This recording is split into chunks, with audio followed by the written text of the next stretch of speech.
the world and the whole world. Ameen ya Rabbal Alameen.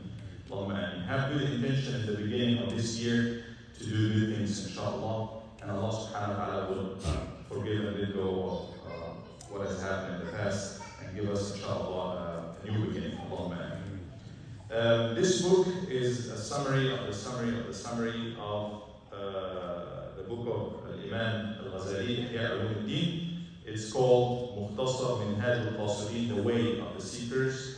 And we started last time talking about al-ilm wa fadl al-ilm, knowledge. And by knowledge, we talk about the knowledge of Allah subhanahu wa ta'ala and the virtue of you getting to know about your way to Allah Azza wa Jal. And we quoted many ayat and hadith, and we talked a little bit about Abu Darda, the companion of the Prophet sallallahu alaihi wasallam. And we continue, the Imam is talking a little bit more about the fadl al-ilm wa al-ta'lim.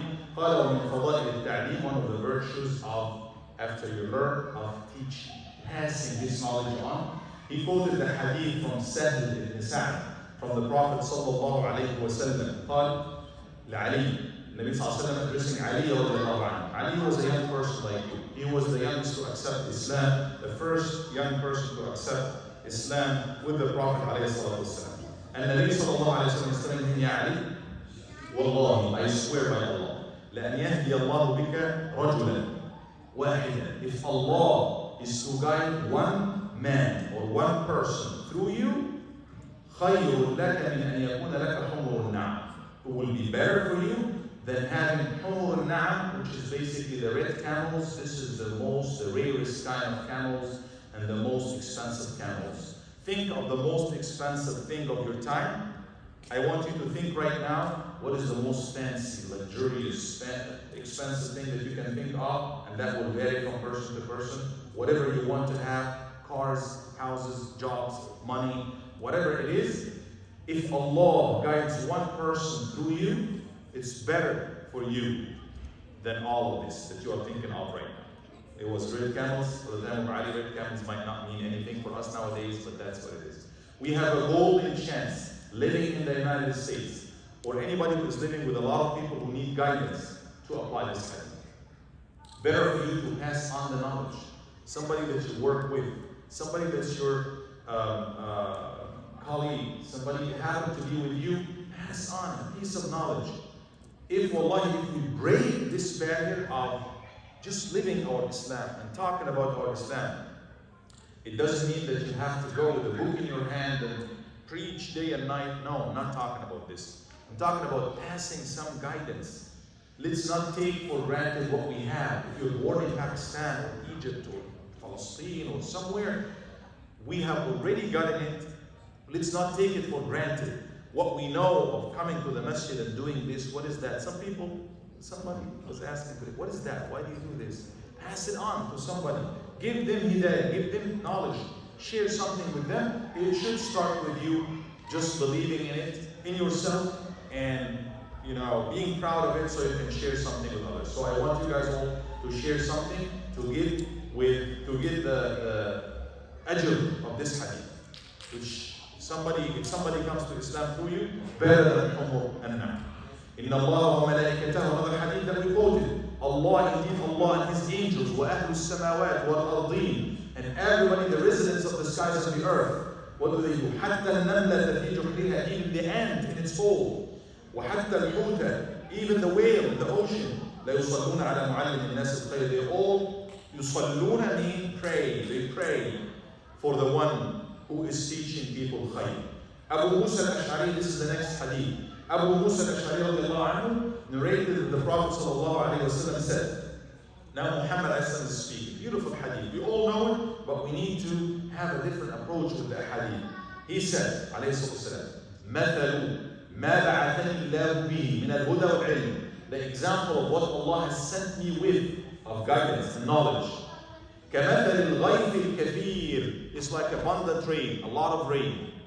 It's like abundant rain. أصاب أرضا. So rain is the knowledge that comes with Muhammad sallallahu alayhi wa sallam. Like rain. When rain comes to earth, it's not going to be rainy just on the beach, or rainy only on the soil, the fertile lands, or rainy only on the desert. The rain comes everywhere, right? So rain comes Every kind of earth is equal when it comes to water coming from the sky to it. Now what this earth is ready for, and what every kind of earth and soil has, that's what's going to make all the difference. He goes on to say, فَكَانَ مِنْهَا نَقِيًّا. Some of these lands or soils are نقية, pure. قبلت الماء فأنبتت الكلأ والعشب الكثير. Accepted the water and gives vegetation. So this is fertile, this is good land. It takes the water and gives you in return what? Think of corn, think of cotton, think of food, think of anything. So this is a good land. It takes the water and benefit from this water and then pass it on and give something beneficial. That's the example of the alim. Somebody who got the knowledge of Muhammad ﷺ, not only got it and benefit from it, but actually work on it and pass it on. Pass it on with istinbat, and like Imam al-Shafi'i, Imam Ahmad, Imam Abu Hanifa, those big scholars. Imam al-Bukhari, they got the knowledge, and now we are reading the books. Imam Abu Hamid al-Ghazali and many other scholars. They got the ilm and they pass it on. Without this ilm, Allahu A'lam, how would we be today? You need to appreciate that. So this is one example of how to deal with the wahy that come from Allah subhanahu wa ta'ala, like the rain coming from earth. Another kind of earth, it wasn't as good as the first one, but it was a jadid. It's a barren land, but at least it holds the water. It holds the water, so this water becomes like rivers, becomes like lakes that people would benefit from. It holds the water. This is an example of hafiz, somebody who got the knowledge and pass it on without adding or without extracting or without applying. How do we apply this right here? Just information, you get it and you pass it on. That's also good. The third example, وَكَانَ مِنْهَا قِيعَانٍ. Some other lands, it's not like the first category, it's not like the second category. It absorbs the water and it doesn't keep it. You cannot take the water. It just goes into this kind of like marshes or whatever, and it doesn't give vegetation either. So these are the three examples that Nabi sallallahu alayhi wa sallam gave to those how everybody would accept and deal with the wahy. You need to see and you need to think of yourself. Which category?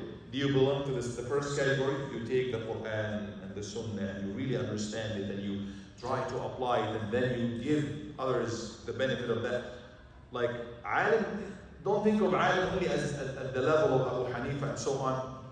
But alim could be at the level of somebody who is getting that much of it and passing it on. Or the second category, or are you like the third category? You hear Quran day and night, doesn't give you anything, doesn't benefit you, doesn't change anything in you, and you don't care about it. So we really need to be of the first group or the second group. And another hadith from Abi Bakr, Abdurrahman ibn Abi Bakr, Nabi sallallahu alayhi wa sallam said, أغد عالما أو متعلما أو مستمعا أو محبا ولا تكن الخامسة فتهلك. You need to be one of those four people. You don't want to be of the fifth. Be alim, be somebody who's knowledgeable about Allah subhanahu wa ta'ala. It's not about information only. The Imam will talk about this later. It's not only about information, how many hadith you know, or how many ayat you know. This is one level of it. If it stops there, that's not the knowledge that we're talking about, that Allah subhanahu wa ta'ala is talking about. Be a knowledgeable person, alim. أو متعلم, or somebody who is seeking knowledge, constantly seeking knowledge. أو مستمعا, or at least give an ear, listen to it. Sometimes you listen. You're not actively pursuing knowledge, but you listen. When it's time for something about Islam, you listen. أو محبا, you don't want to listen, at least love those guys. Love somebody who does the knowledge, or somebody who learns the knowledge, or somebody who is listening to the knowledge. Love them. And you don't want to be the fifth.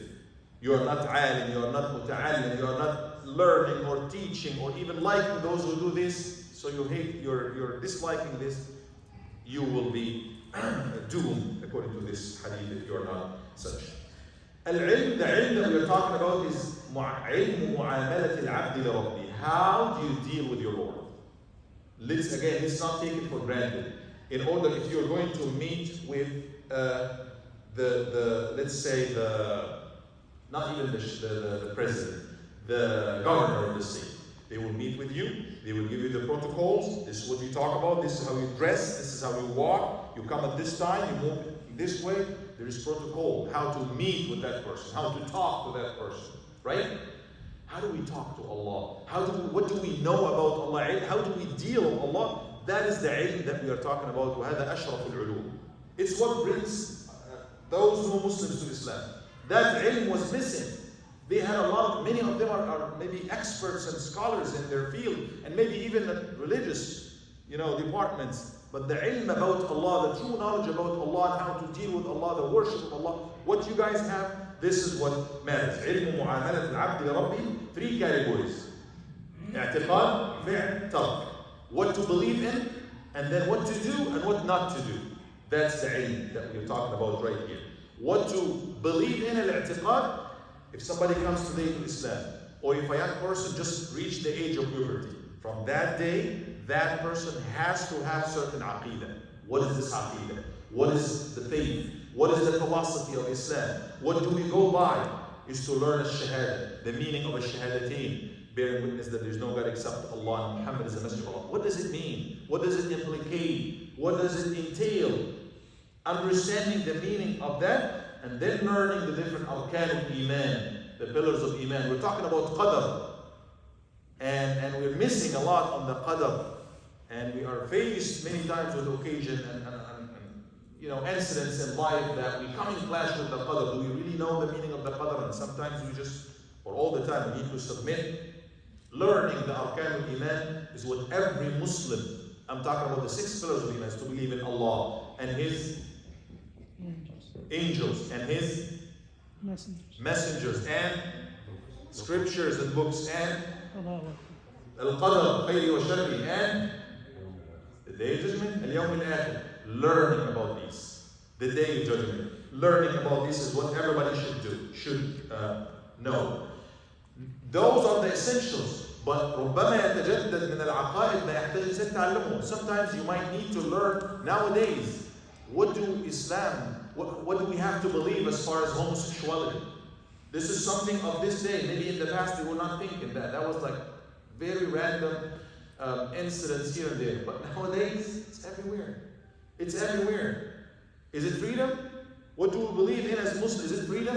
Freedom. We practice Islam, everybody practices. What do we believe in when it comes to this? What do we believe in? What does Islam say when it comes to riba and dealing with usury and dealing with the different transactions? I'm talking about what's halal and what's haram. I'm talking about belief, not just what's right and what's wrong. How do we believe and how do we think of this? Certain times might have certain specific bid'ah or shubuhat. Sometimes you're faced with a shubha, a doubt. Somebody casts doubt about the Prophet ﷺ. Why did he marry that many women? About something, anything.